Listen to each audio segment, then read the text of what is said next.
I want do you, is there any let's just like cap off the men's 4x1, talk a little bit more about the US not being there.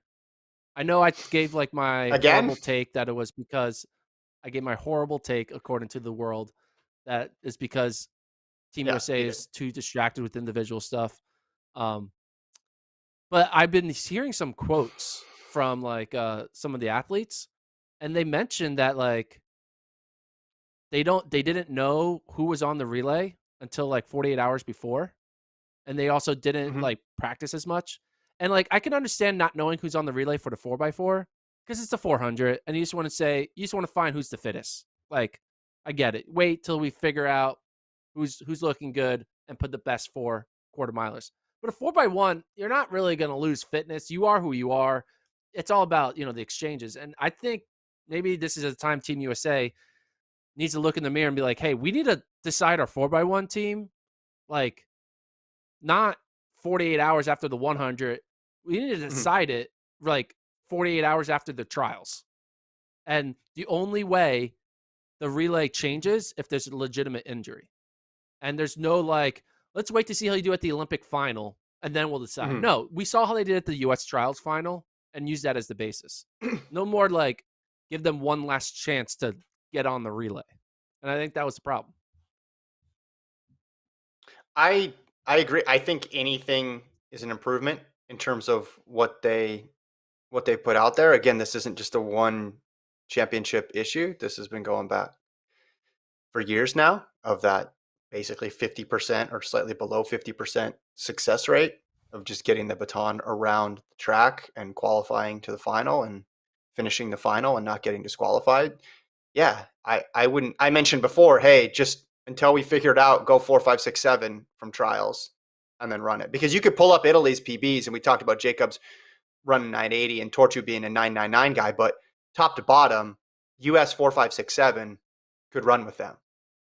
Their Yeah. their splits would be even, or it would be an advantage to the US because look at how fast that squad would be. And if you go 4, 5, 6, 7, yeah, you're going to include people who are in the 200. So maybe for this year, so maybe it would have been a weird year to do that. But in general, I'm all for just settling on the group, have them practice for a month leading into the Olympics, get them sharp and as focused as possible, and see if that works. And then if you're getting outrun just because you're not fast enough, okay, then you can make the tweaks and changes from there. But that's not even the main issue right now. The main issue is just getting to stick around. And I watched Carl Lewis's Instagram live, and he talked a lot about his main point was just create a system, create standards basically, so everybody knows how the US 4x1 is going to pass the stick, and they learn it so that way you can plug people in, and it's consistent from year to year. He didn't advocate for, oh, we need this super long training camp or anything like that.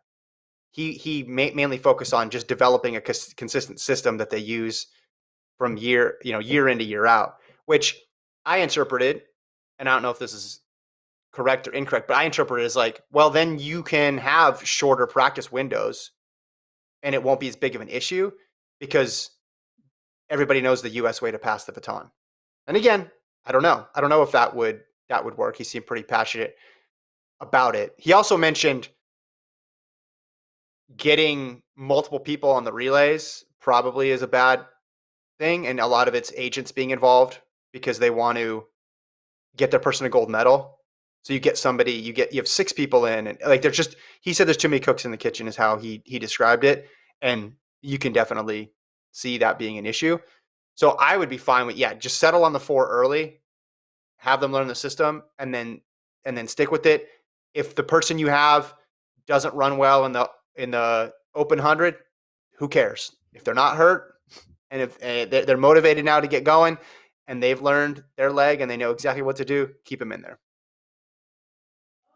I know I mentioned this maybe during the pandemic in 2020, like have like a relays qualifying, right? Where you in order to represent Team USA in the relay, you have to win the relay championship in US, right? And so Mhm. basically people just create it basically it makes it teams, right? So then Basically, Fred Curley's going to be like, all right, I got to pitch to three other guys to be on Yeah. my relay, or Noah Lyles, I Yeah. got three, and then maybe super teams form, right? You get a big three forming, but then they're incentivized to practice for it because then they go through rounds, and so by the time they get to the Olympics, they had been doing this. It's not the first time they've done it.